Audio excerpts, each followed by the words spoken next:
السلام عليكم ورحمة الله وبركاته.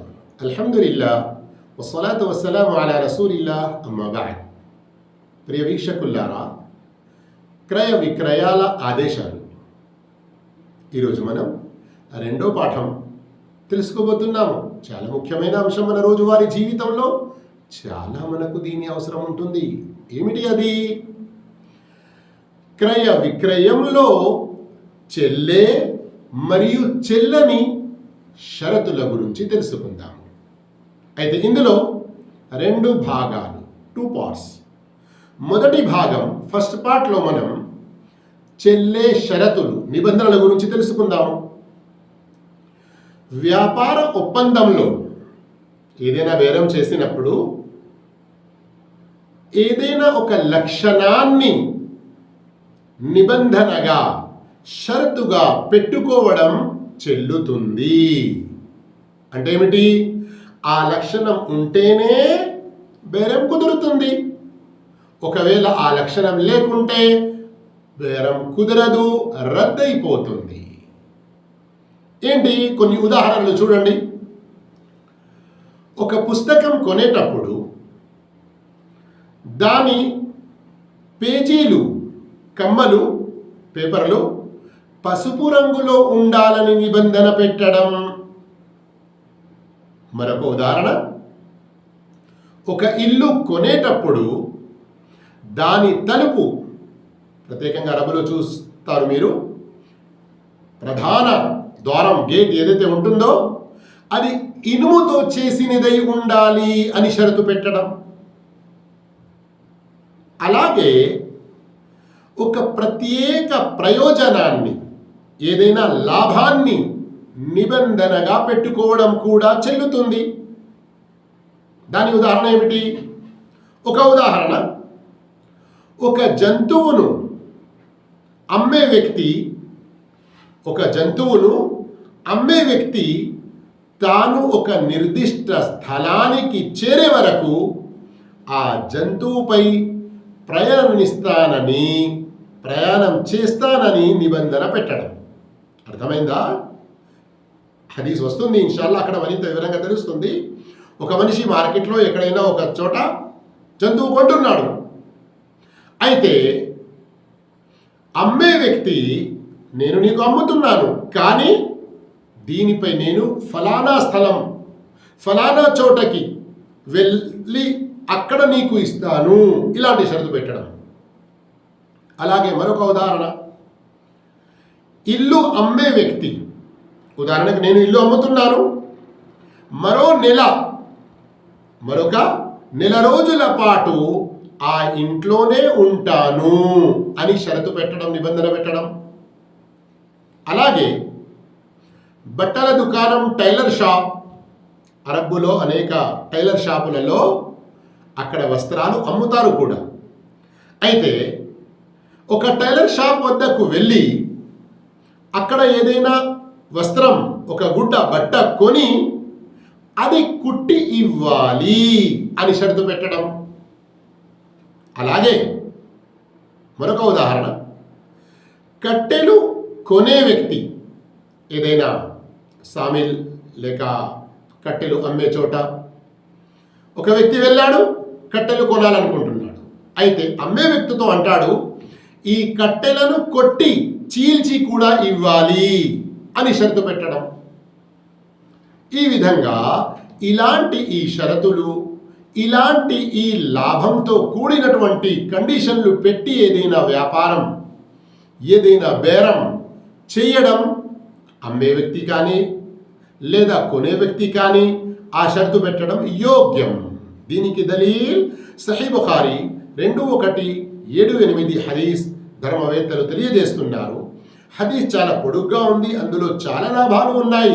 కానీ మన ఈ అంశానికి సంబంధించి ఒక ప్రయాణంలో ఉండగా ప్రవక్త సల్లల్లాహు అలైహి వసల్లం జాబిర్ రదియల్లాహు తఆలా అన్హు గారితో ఒక వాహనం ఉంటే కొంటారు. అయితే జాబిర్ రదియల్లాహు తఆలా చెబుతారు, ప్రవక్త సల్లల్లాహు అలైహి వసల్లం,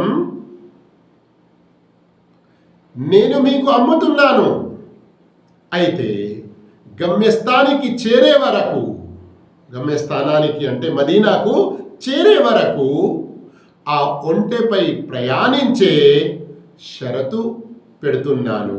అక్కడికి చేరిన తర్వాత నేను మీకు ఇస్తాను. ప్రవక్త దానిని అంగీకరించాడు. ఇక్కడి వరకు ఫస్ట్ పార్ట్ విన్నారు కదా. ఎలాంటి షరతులు, ఎలాంటి లాభాల కండిషన్తో, ప్రయోజనాల నిబంధనతో వ్యాపారం, కొనుగోలు లేదా బేరం చేయవచ్చు అని. ఇక రండి సెకండ్ పార్ట్, రెండో భాగంలో చెల్లని నిబంధనల గురించి తెలుసుకుందాం. ఇందులో 3 విషయాలు వస్తున్నాయి. వాటికి సంబంధించిన కొన్ని ఉదాహరణలు మరియు దలీల్ ఆధారం కూడా వస్తుంది. శ్రద్ధగా వినండి. చెల్లని నిబంధనలో మొదటిది, ఒకే బేరంలో 2 నిబంధనలు విధించడం, 2 షరతులు పెట్టడం.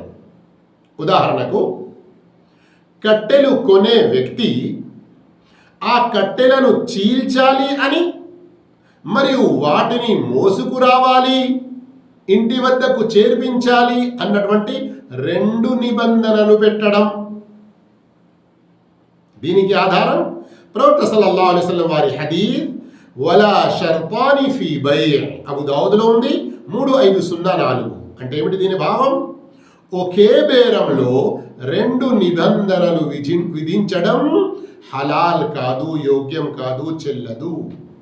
షేఖ్ అల్బానీ రహిమహుల్లాహ్ దీనిని సహీ అని అన్నారు. చెల్లని షరతులో రెండవది, అమ్మకం యొక్క అసలు స్వరూపానికే విఘాతం కలిగించే నిబంధనలు. ఎలాంటి నిబంధనలు? అది అసలు క్రయ విక్రయాల రూహ్, దాని యొక్క అసలు స్వరూపానికి విరుద్ధం. ఉదాహరణకు, ఒక జంతువును అమ్మే వ్యక్తి, ఒక జంతువు లేదా ఒక వాహనం, ఏదైనా ఇంకా ముఖ్యమైన వస్తువు అమ్మే వ్యక్తి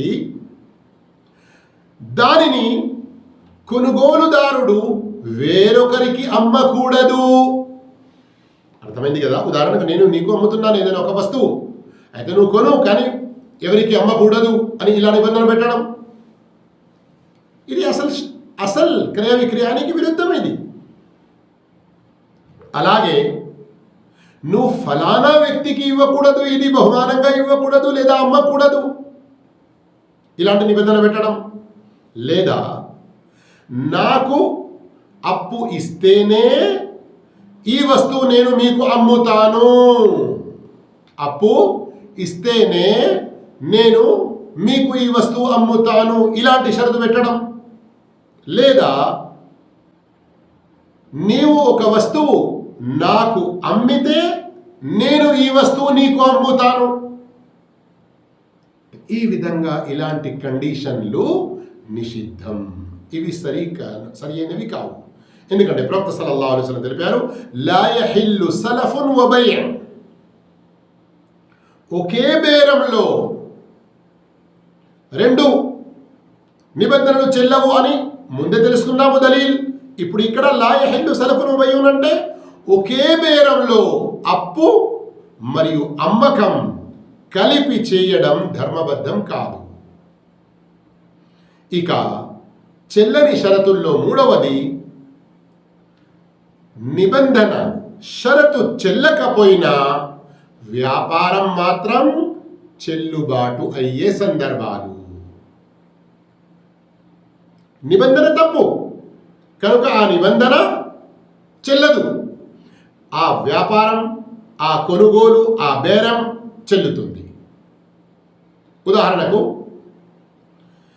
ఏదైనా అశాస్త్రీయమైన ధర్మానికి వ్యతిరేకమైన నిబంధన పెట్టడం.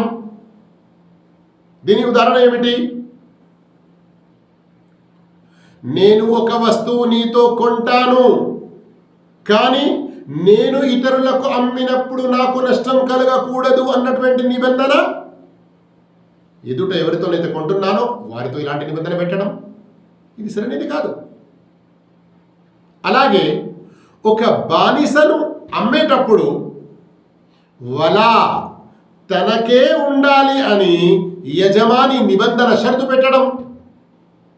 వల అంటే బానిసను విముక్తి చేసిన యజమానికి కలిగే ప్రత్యేక వారసత్వపు హక్కు. సహీహ్ బుఖారీలో వచ్చి ఉంది, ఇన్నమల్ వలాఉ లిమన్ అఅతా. ఎవరైతే బానిసకు విముక్తి కలిగిస్తారో, విముక్తి కలిగించడం, వారికి ఆ బానిస యొక్క వారసత్వం చెల్లుతుంది. కానీ అమ్మేటువంటి యజమాని ఆ కండిషన్ తన కొరకు పెట్టుకుంటే ఇది సరైన విషయం కాదు. అయితే అక్కడ ఆ షరతు కొట్టబడుతుంది, ఆ షరతు రద్దవుతుంది, చెల్లదు.